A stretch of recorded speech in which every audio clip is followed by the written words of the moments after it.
Ian Stewart, co-director at freetobook, and this is Craig Stewart. We're brothers. I'm also co-director. yeah. So we've been in the business a long time. We all know a lot about Google because they're such a key player in the travel search area. But now, as I just said earlier, we're hearing a lot about AI. And what we're trying to understand today, as many others are as well, is how AI is and will change the way that Google works. And this will impact us all, and it already is impacting us, and we're seeing these changes. And the rate of change is really quite fast, although it's still in its very early stages. So there's more to come. So today is really about looking at what's happening now, and how that could impact you. And as always, there's a caveat here. We can't see into the future. We don't know exactly what's going to happen, but we do see trends, and we'll share those trends, and try and kind of explain some of the things that we're seeing and reading about. Yeah, and try to interpret it for you so that it makes it relevant, because there's a lot of talk and probably a lot of hype as well. So we're going to try and make it like super relevant. Yeah, but put a lot of context around it for hotels and B&Bs. So if we start, let's have a quick look at where we are now. The Google numbers are astonishingly high. I don't really know of any other industry where there is such dominance. There's 93% of UK travel searches pretty much goes through Google. And I think that dominance is unique. And over the last sort of 10 years or so, we've seen Google Hotel ads, and then more recently, Google free booking links sort of really mature as products, and they're pretty much widespread. And again, they're very dominant. And we know how important they are because the OTAs spend billions to advertise on Google every year. And they do that because they make a lot of money out of it. And so can you. So, I mean, that's kind of the Google side of things. But what about the AI? So AI, artificial intelligence, I mean, we hear about it daily in the news, and it's really because of the investment that's going into it at the moment. And large corporations have put something like 400 billion in, or that's what they've planned to put in for 2026. And these corporations have been using AI themselves for some time now. But these technologies are now really available to us all. And that kind of changed back in November 2022 when ChatGPT was released. And suddenly we were all able to harness the power of AI using ChatGPT's generative AI, to create responses. And it creates responses based on the language patterns that it's learned. So we were able to ask questions in simple, plain language and receive really helpful answers. And this sort of generative AI can answer questions, write text, explain things. But what we're seeing probably in the last few months is the next step, which is the agentic AI. And this is where AI can act like an intelligent assistant or agent and make decisions and then actually take actions. And that's a big move forward in AI capability. So you have the generative AI that creates answers to questions that we might have. And while then you've got the agentic AI, which can plan and take actions to achieve a goal based on those answers. So it's really end to end is what we're seeing there. And it doesn't take kind of a brain surgeon to see that shift will move towards AI-driven conversational booking tools, where all of this is done through some very simple prompts by a human. So, I mean, I suppose the big question, like Craig was talking about there, is the content. So you're impacted really because your guests are impacted by these tech trends. As this technology becomes more prevalent, and it will become more prevalent, it becomes standard because really it provides convenience and it's very easy to use. And we can already see that, if you do a search on Google, you'll get an AI that will provide the answers for your search and then summarize them. So you're not spending time clicking about, reading this and that. You literally have a summary of what Google would find. And whereas you might then have in the past gone through maybe 6 or 7 pages looking at this and that, your AI basically there summarizing, what you're looking for. And a really good example is you can ask it for a hotel recommendation in an area. The AI will go away, read the hotel content, search for availability, and answer the query. And this isn't a human doing it, it's an AI doing it, and it'll do it in a matter of seconds. And the AI will look at specific pieces of information, and it'll want to find a path so that it can complete that whole sort of task. So here, the AI agents or the search algorithms, generally will favor properties that have well-structured data, rich descriptions, high-quality photos, real-time availability, and like a consistent review history. So this is kind of just what a human would do, but instead now it's an AI doing it. And it's doing it pretty much in a matter of seconds, whereas a human would take considerably longer to do that.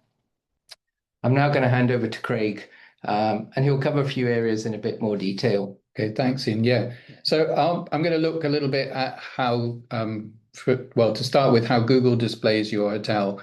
Many of you will be familiar with this, but it's a good starting point to sort of like show how Google currently gets its feed and how it displays it. So if we just maybe start with the next slide, this is like a little bit of a video.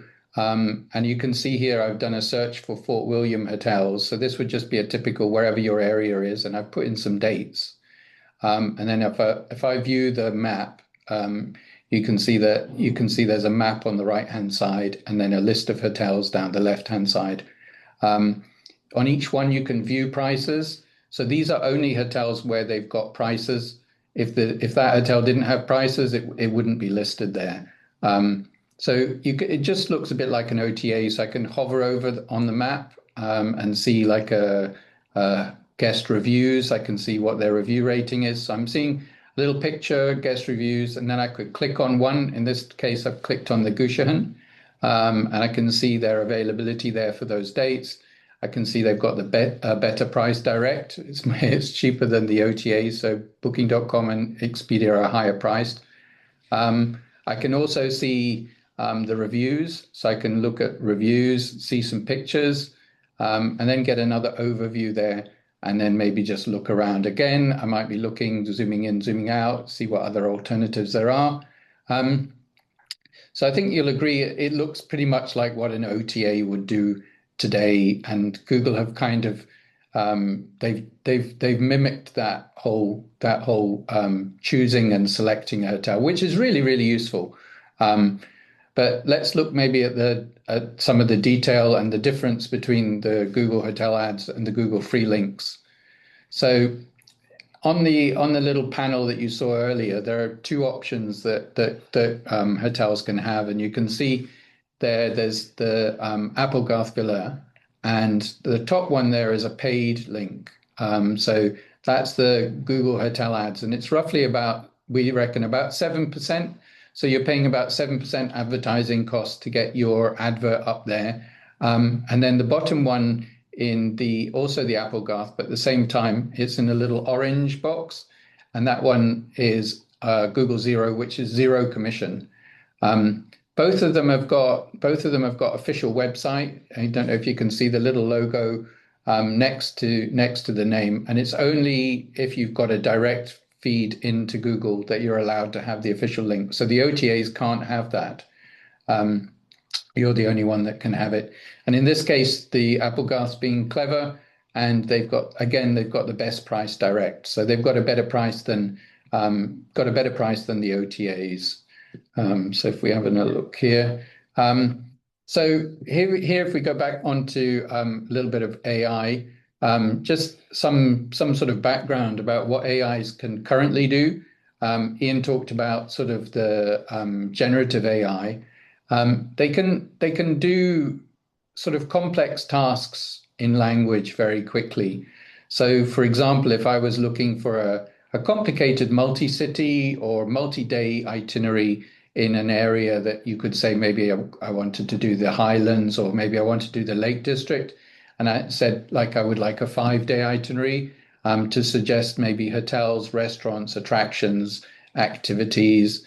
The AI would be able to create an itinerary for me. It would know the transport links, and it would know when the restaurants and when the attractions were open. And it could also get me the hotels. It would know the hotel's review standard. If that hotel's got lots of reviews, it would be able to predict demand as well. It would be able to know the prices. It would be able to know weather and opening hours. So there's a lot there that it could suggest in a matter of seconds, it can adapt an itinerary. So this is just a really clever thing if you were planning to do a trip.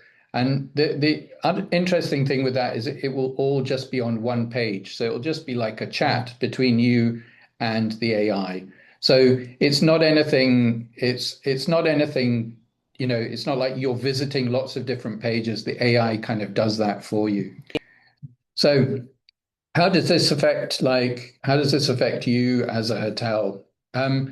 So the thing about Google that's a bit different from some of the others is that Google holds a lot of information about people searching. So if you're doing that search like I just did on the maps, Google's kind of logging that against you as a user.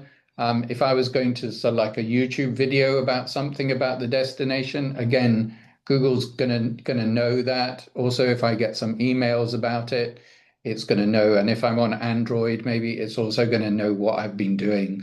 So what we're just saying there is like Google's quite unique in the fact that it holds a lot of information about people who are already doing searches and who are already like going on holiday. So it's kind of embedded in that, and that's quite difficult for some of the others to try to catch up. Like OpenAI doesn't really have that user connection. So the other thing that happened very recently is that I think it was just about 2 weeks ago, Google announced that their Gemini version was going to have agentic booking in it. So this is something they've started to test, and it's a bit limited, and they're doing research on it. But the options are that what they can do is do a big search, and then they could actually book it. So this is quite interesting. The difference there with OpenAI is that OpenAI sort of can't yet transact the booking and make the booking. So the point there is like that so far it's been limited to the research but it's now going agentic. Google can now move just from planning to booking flights, booking hotels, all in the AI, all in the AI interface. And this is the bit that we call agentic. Competitors like OpenAI just can't do that at the moment, and they just don't have the native travel data and the access to pricing and infrastructure. And this is where the Google Hotel Ads and the Google Free Link are really critical for hotels, and they've been around for a long time. So Google's got a lot of experience in providing the information that it needs in order to do those transactions.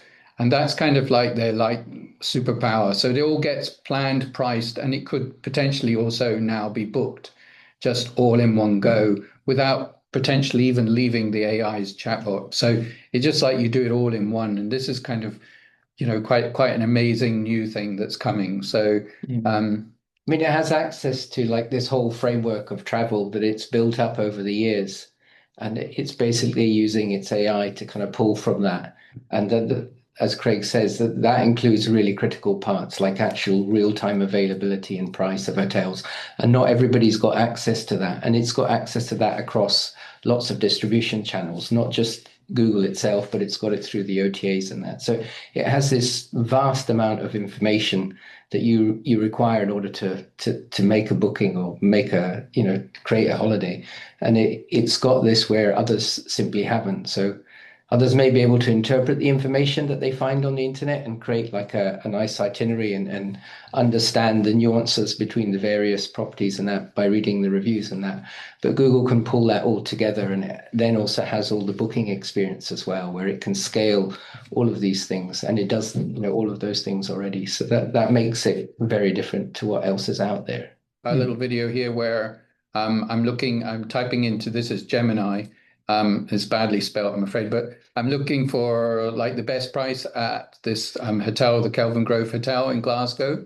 So I'm asking the AI for a price on the 17th of January 26 for one night, I think. And I'm just typing this in, and I'm asking, could you find the best price for me, or a good price? So I'm asking it there for that particular date. 17th of January, it's come back with a price of £73. So it's found the price and it says that booking directly is better and it's cheaper than the online travel agents. And it's also given me a link there that I can just click there. And I'm going directly now to Google's hotel page there where they're displaying the rate, which you can see is £73. They've also put in the date for me already, and I can just click on that link there, and there it is, £73 for the 17th of January. So I had typed that into the AI, and before you know it, I'm on the hotel's website. I can go and I can book it. So it's just that you can see that the data that Google has from that hotel feed is coming into their AI. It knew that the best price was direct, and it also knew the link to go and buy it. So you can imagine that the next step really could just be that it would say, "Do you want me to book it for you?" And then that's like the next stage. But even at this stage right now, it can already do that. It can already do the availability and the links, and it can find the best price for you. So it's really interesting. So the thing there that we just I'm sure you're aware we just did the searches for and on the maps, but it's also that the OTAs are in doing the same thing. So they're spending billions on advertising. And they're sort of like using their money to try and get the guests to click through to their website. The important thing there is like at the point where guests are doing these searches, it's what you would call as a high intent period, which is where they're almost ready to book, and those are good. It's a good place to be advertising. It's a good place to have your links available. There's a couple of key differences between the OTAs and the direct link, which I mentioned before. One was the official website badge, which is an advantage. But there's also another advantage which is not often talked about. But it's when the link for your direct website will obviously just go to a list of will go to one hotel, which is just you. But the adverts for the OTAs, they're going to land on a list of hotels that the OTA wants, and that's where you could get a customer switching. So they originally maybe wanted to book you, but then when they click on the booking.com link, they'll get like a switch sale danger, and that the hotel ends up booking the guest ends up booking one of the other hotels that's on the list. So I think I'll show you a little video of that. Yeah. So in this short video, again, it's similar to the search before, but in this case, the hotel is not doing anything direct. There's no direct link there. So I've just clicked the booking.com one, and the Beach Hill Hotel is at the top, but there's a whole list of other hotels below. So what's happened there is because they didn't have any direct link, I didn't have the option to click a direct link. So I've got the Beach Hill Hotel, but then just underneath it, Booking.com has sneakily put the Broad Oaks Boutique Country House. And if you have a quick look there, you can see that it's a higher rating and it's actually a lower price, and it's got a better location according to the reviews on Booking.com. So what Booking.com's cleverly done there is that they've kind of used the Beach Hills advert, and because they're not even there, they don't get a look in. And that guest could very well end up booking a different hotel. So that's one of the big advantages of feeding in the rates directly, is that you avoid that, Yeah, and the second choice there that Google offers below the one that clicked through, like the Broad Oaks there, that's very carefully selected. And I'm sure they'll be using an AI or machine learning to work out exactly what's the optimum hotel in order to, get the most likely chance of the booking, including switching that booking, because they'll know that likely they have a better option available for the guest when they're making that search, and only that better option or the best option will come up there. So, and they'll be using machine learning to work that out, and they'll also understand what the guest is looking for, probably from the guest's previous booking history if they've booked before on booking.com. So there's a whole ecosystem in there in the booking.com sort of arena where they're looking at what's been booked before and they're offering something in order to switch sell. It's a really effective way of getting cheap traffic to their website and then taking the booking. Okay. I mean, here, just as a little summary, really, if you don't connect, then the OTAs are going to take all the exposure, which is really what we've been saying on the last few slides. And it's that the OTA, will definitely get more bookings for your hotel, because if you're not on it, they're the only ones on it, but they'll also be able to switch them to something different. So I think maybe just look at some of the dangers here as well, which is like if you're advertising or if you're using the Google free links, just make sure you have a better price. Your direct price must be better, because if a guest lands on a page like the one there, the Cotswold Hotel and Spa, you can see that they're selling at 196, but it's much cheaper on Expedia and it's much cheaper on booking.com. So this is an example of what happens when folk are not really looking, making sure that their prices are better direct. So again, it's kind of like a wasted piece of space because nobody's going to click to pay higher. So the thing there is like really what causes these issues? What are the dangers? Obviously, the OTAs are spending billions and they want to make sure they've got the better price. So they've got a lot of things, a lot of tricks in their arsenal to make sure that they have better prices than you direct. You can expect things like mobile offers, short notice offers, specific area offers, all kinds of things like Genius or members only. These type of things are all designed to make sure that the OTAs can get more bookings. And also, they potentially use those offers to switch you. So you have to be vigilant and you have to be able to outsmart them. So you mustn't allow the OTAs to undercut your prices. There is one other thing which is also a bit of a difficult one, is the virtual cards. This is another way that they can use to undercut you. If you accept the virtual cards from the OTAs, it enables them to take payment directly from the guest. Rather than you take payment from the guest. And where they're taking the payment from the guest, you don't actually know how much that payment is. So what they can do is they can shave a little bit of their commission off in order to undercut your direct price. And then they know that they'll get that click. So what they're doing is really they're trying to get those clicks and get the clicks to their website. And they can do that by undercutting your price. So be careful also about the virtual cards. So, the thing there that we advise is to have, technology partners who can help you with that.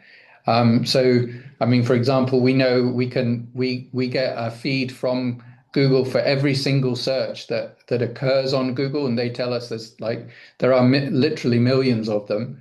And this is, not just a click. This is actually when a guest does a search. We monitor how, Google tell us how that auction went, how the prices looked. And you can see there on the graph, you can see like the uniquely lowest price. So this is where the hotel had a better price direct on the green line, which is about 80%. And then if you go down the graph a little bit, you'll see a red line, which is not the lowest price. So this is where the OTA has a better price. So we can feed that to you, and your technology partner should be able to feed that to you. So you know exactly what's happening on Google and who's got the prices. So if a special offer sort of got accepted and it was like doing you damage, you would know about it very quickly. So yeah, it's surprising how common it is to see that red line a lot higher. And that's, usually due to the OTAs having a very smart marketing kind of tools to encourage you to put offers on that. But we're always shocked at how many times this graph doesn't look like that. You see a much higher red line up there. Okay. I mean, in summary, I think there's really just two things. And it's really quite that simple.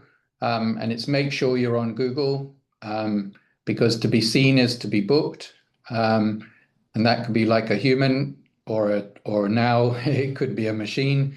So you need to have that availability so that you can, that your bookings will be, will be seen, and you'll have that visibility and that extra exposure. It costs much less than it does on the OTAs, so it's a really good deal. Google are providing, and I don't know if it's just important you take advantage. And the other thing there is just make sure that you have a better price direct, and that's again your technology partner should be doing that for you and should be making sure that you've got a better price direct. Yeah. Because I mean, the AIs are just going to look for that. I think what will float to the top of any of its search will be the best price that it can find, because that's ideally what it thinks. So it is, that there will be impacts there if you don't have the best price, as there are now anyway. But I think it's going to be even more important. More important. Yeah. I mean, I think that pretty much sums up. So, thanks for listening in. We hope you found it helpful.